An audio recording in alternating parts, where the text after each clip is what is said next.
If you ever went to a football game, you're watching a football game, imagine you're in a football game, you have the Seahawks. And you're watching this game, and they're at the 50-yard line, both teams, and they're not really moving. There's no competition, because both are playing defense and nobody's playing offense. We can't play defense all the time. So God has given us a weapon that we can also be offensive with. We have to take His word. When He gave us the gospel and said, put it on your feet, He said, take it. I always tell you, take it. Take the word to the street. Take the word to your neighborhood. Take the word to your congressman. Take the word to your president. Take the word to your schools. Take the word to Walmart. Take it to Kmart. Take it to the gas station. Take the word with you wherever you go. Yes. We need to take the word. Yes. And how do we take it? We put it inside of us. Put the word inside of you. Plant it deep inside of you. Get that word inside of you so it will be there. It will be there for God because God wants to use you. God has called you unto this warfare. And you know this warfare began a long time ago. We had nothing to do with it. Ever since the fall of man. God said in Genesis 3:15, I will put enmity between woman and her seed. And that, you know, it's a mutual hatred. It's a mutual understanding. Satan hates you. Do not be deceived. Satan seeks to kill, to steal, and destroy.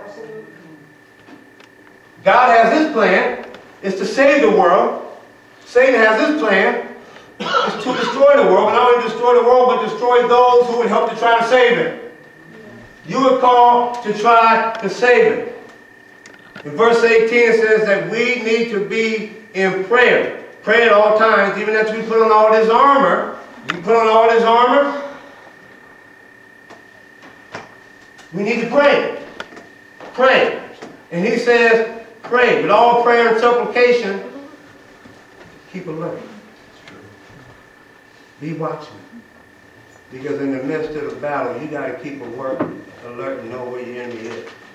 Because if you don't know where he is and know where he's coming from, he's going to get you.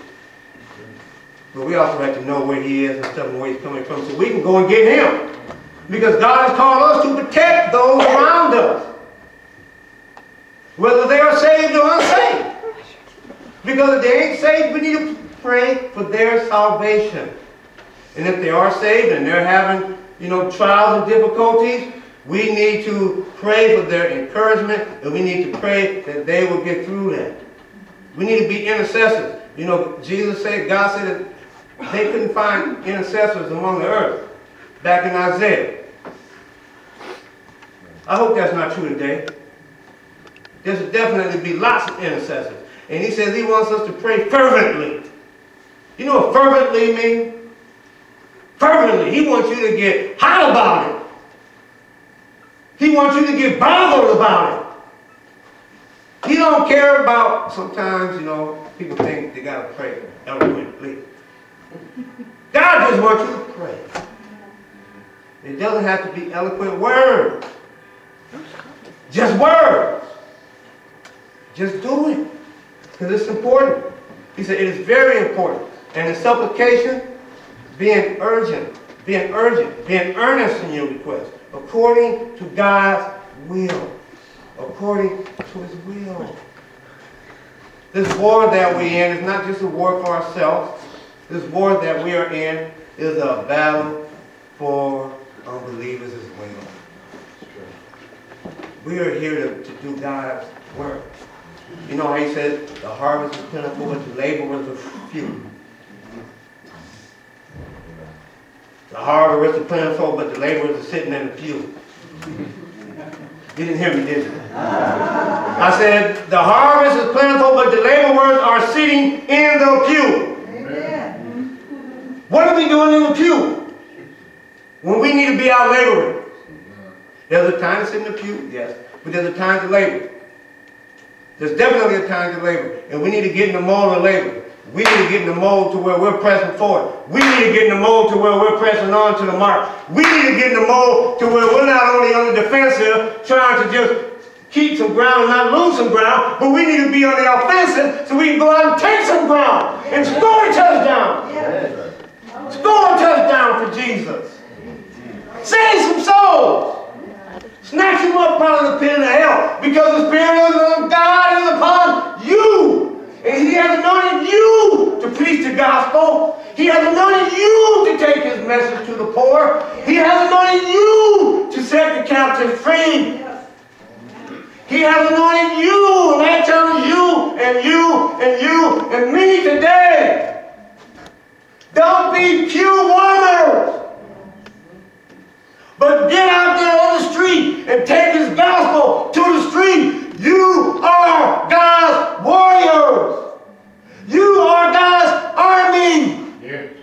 And if you want to call yourself a man, stand up and fight. If you're willing to stand up and fight, stand up with me today. Stand up right now. If you ain't man enough to be in God's army, why are you in God's house? God wants some manly men sometimes. We got to be manly men, and we got to be on the offensive. And we've got to go out and we've got to make a stand in this land. If you don't like what's going on in America today, stand up and fight. If you don't like what's going on in the schools today, stand up and fight. If you don't like what the enemy is doing to your children, he's putting pornography out there. Stand up and fight. He's raping your children. Stand up and fight. Put on the helmet of salvation. Put on the breastplate of righteousness. Gird your loins about with truth. Shod your feet with the gospel. Take it out to the street. But above all, rest assured in your helmet of salvation that no matter what the enemy can do to you, he can't do nothing to you. That's right. You are the warrior. You are victorious. You are overcomers. Be encouraged today. I want you to make a commitment today to make a difference. I want you to make a commitment today to make a difference in your life, in your kids' life, in your neighborhood's life, in the lives of those that are around you, and even pray for those that God will put on your heart and mind that are 1,000 miles away. Yes. Amen. We're going to win this war. Yes. We know we're going to. Yes. If you read Revelation 22, God's got a word for you. We already won.